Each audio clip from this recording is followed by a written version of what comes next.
यच्चक्षुषा पश्यति येन चक्षुंषि पश्यति तदेव ब्रह्मत्वं विद्धि नेदं यदिदमुपासते। केनोपनिषद अध्याय नंबर 1 श्लोक नंबर 6। यत् के माने जो, या जिसे चक्षुषा आंखों से न पश्यति नहीं देखा जाता है। यच्चक्षुषा पश्यति येन चक्षुंषि, यत् जोड़ येन चक्षुंषि पश्यति, जो चक्षुंषि आंखें देखने के लायक होती है, एन चक्षुंषि पश्यति देखने के लायक होती है, तदेव उसे ही ब्रह्मत्वम जानो, ब्रह्मत्वम ईश्वर खुदा विद्धि जानो, यानी जिस हस्ती की ताकत से तुम्हारी आंख देखने के लायक होती उसे तुम खुदा समझो। देखने वाली चीजें खुदा नहीं हो सकती। यच्चक्षुषा पश्यति येन चक्षुंषि पश्यति तदेव ब्रह्मत्वं विद्धि नेदं यदिदमुपासते। न जोड़ इदम जोड़ यदि जोड़ उपासते, यदिदमुपासते। अगर ऐसा नहीं यानी कैसा नहीं, अगर दिखाई देने वाली चीजों की उपासना करता है कोई इंसान तो वो खुदा और ईश्वर नहीं हो सकता। मेरे दोस्त और बुजुर्गों, केनोपनिषद ने हमें इस बात की गवाही दे दी कि इंसान दिखाई देने वाली चीजों की इबादत करते हैं, दिखाई देने वाली चीज कभी ईश्वर नहीं हो सकती।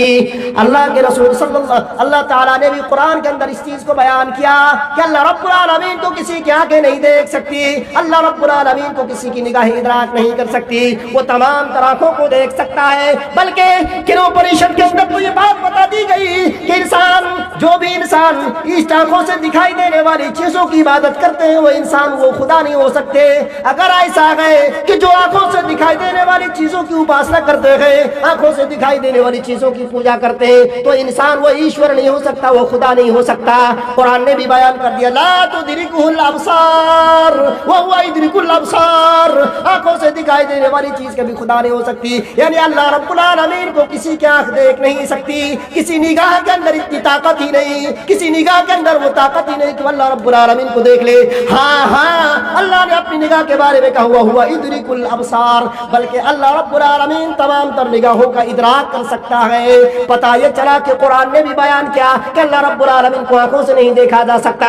बल्कि अम्मी आयशा, हजरत आयशा रज़ियल्लाहु ताला अन्हा से सवाल किया गया कि अम्मी आयशा बताए कि अल्लाह के नबी ने, क्या आपके शौहर ने अल्लाह को अपनी आंखों से देखा, फेस टू फेस देखा, अपने सामने से अपने रब को देखा?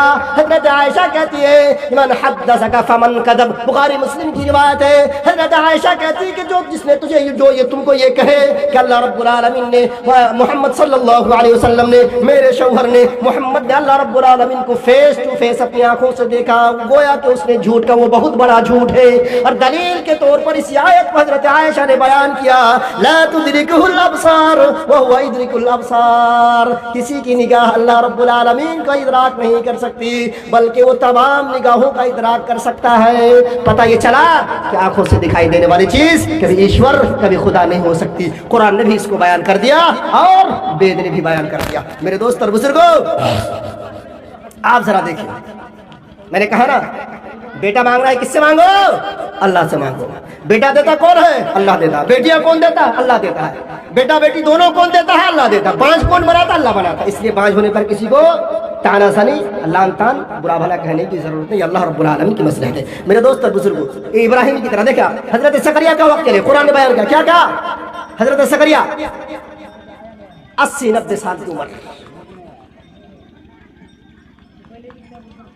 बीवी साहिबा परेशान, कोई औलाद नहीं, बुढ़ापे की उम्र में पहुंच गए हजरत जकरिया।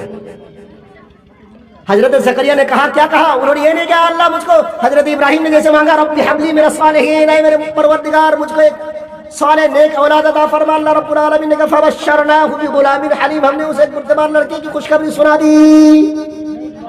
हजरत ज़करिया ने कहा, वज़करिया इज़ नादा रब्बहु रब्बी ला तदरनी फरदन व अंत खैरुल वारिसीन। ऐ मेरे परवरदिगार, ऐ मेरे पालनहार, ऐ मुझको रोज़ी देने वाले, रब्बी ला तदरनी फरदा, मुझको तन्हा ना छोड़। अल्लाह रब्बुल आलमीन समझ गए, तन्हा ना छोड़ मतलब इसको बेटे की जरूरत है।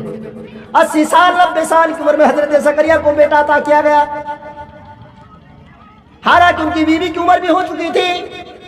मेरे दोस्त और बुजुर्गों, अल्लाह रब्बुल आलमीन से दुआ करते हजरत ज़करिया अलैहिस्सलाम رب لا تذرنی فردا وانت خیر الوارثین، اے اللہ، اے میرے پروردگار، مجھ کو تنہا نہ چھوڑ، تو سب سے بہتر وارث ہے، تو سب سے بہتر وراثت کرنے والا ہے۔ میرے دوست اور بزرگوں، پتہ یہ چلا کہ نبیوں کو بھی اگر بیٹا اور بیٹی مانگنے کی ضرورت پڑی تو کس سے مانگا؟ اللہ رب العالمین سے مانگا، کیونکہ اللہ ہی نے تو کہا کہ ادعونی استجب لکم، مجھ سے مانگو میں تمہیں دوں گا۔ ہر نبی کا عمل اسی آیت پر تھا، ہر رسول کا عمل اسی آیت پر تھا۔ اللہ نے ڈکلیئر کہا کہ ادعونی، مجھ کو پکارو، استجب لکم، میں تمہاری پکار کو سنوں گا۔ حضرت آدم سے لے کے جناب محمد رسول اللہ صلی اللہ علیہ وسلم کی تاریخ اٹھا کر دیکھے، کسی بھی نبی کو جب بھی کبھی کوئی مصیبت آئی، جب بھی کبھی کسی پریشانی کا سامنا ہوا، ہر پریشانی کے وقت، ہر مصیبت کے وقت، ہر نبی نے کس کو پکارا؟ صرف اور صرف اللہ رب العالمین کو پکارا۔ اللہ کو چھوڑ کر کسی کے سامنے گریا وزاری نہیں کی، اللہ رب العالمین کے سامنے استغاثہ کیا۔ اللہ رب العالمین کو مانا تو غوث اعظم کس کو مانا؟ اللہ رب العالمین کو مانگا۔ یہ دنیا کا غوث اعظم کیا ہے؟ غوث اعظم ارے اللہ رب العالمین سے بڑھ کر کا غوث اعظم ہے کیا؟ سب سے بڑا مدد کرنے والا کون؟ اللہ رب العالمین۔ ایک نبی کی ایک مثال دے کر میں آپ کو بتاتا چاہوں۔ حضرت ایوب کا واقعہ آپ نے سنا ہوگا۔ ایک نبی ہے، اللہ نے نبوت سے سرفراز کیا، نبی بنا کر بھیجا۔ 70-80 سال ان کی عمر گزر گئی، اولادیں تھیں، کئی بیویاں تھیں، دولت بھی بہت زیادہ تھی حضرت ایوب کے پاس۔ ایک دن ایسا آتا ہے کہ ساری چیزیں اللہ رب العالمین اس سے چھین لیتا ہے، بیویاں ختم ہو جاتی ہیں، سوائے ایک بیوی کے، مال دولت ساری چیزیں ختم ہو جاتی ہیں، اور جو وراثت اللہ رب العالمین نے عطا کی تھی حضرت ایوب کو، ساری تمام کی تمام چیزیں ختم ہو جاتی ہیں، اور پورے بدن میں ایسا جزام پھٹ پڑتا ہے کہ بدن سے بدبو آنا شروع ہو جاتی ہے۔ میرے دوست اور بزرگوں، آپ تفسیر کا مطالعہ کریں گے، خاص طور سے تفسیر ابن کثیر، تفسیر فصل القدیر، تفسیر قرطبی کا مطالعہ کریں گے، آپ کو یہ باتیں بالکل صحیح معلوم ہوگی۔ اور جو مراجع کی تفسیر ابن کثیر کا مطالعہ کریں آپ کو پتہ چلے گا کہ حضرت ایوب علیہ السلام کے بدن میں جب جذام کی بیماری پھوٹ پڑی تھی اور ان کے گوشت پوست چھڑنے لگے تھے، بدن سے بدبو آنے لگی تھی، تو ان کے خاندان والوں نے، ان کے گاؤں والوں نے، گاؤں کے باہر جو آج ہم لوگ کوڑا پھینکا کرتے کوڑے دان میں، حضرت ایوب کے ایک اللہ کے نبی تھے، حضرت ایوب ایک نبی کو لوگوں نے بدن کے اندر جزام پھٹنے کی وجہ سے ایک نبی کو کوڑے دان میں لے جا کر گرا دیا تھا۔ میرے دوست اور بزرگوں، کیونکہ بدن سے اتنی زیادہ بدبو آ رہی تھی کہ ان کے بغل میں جانے کے لیے کوئی تیار نہیں تھا۔ حضرت ایوب کو جزام پھٹ پڑا،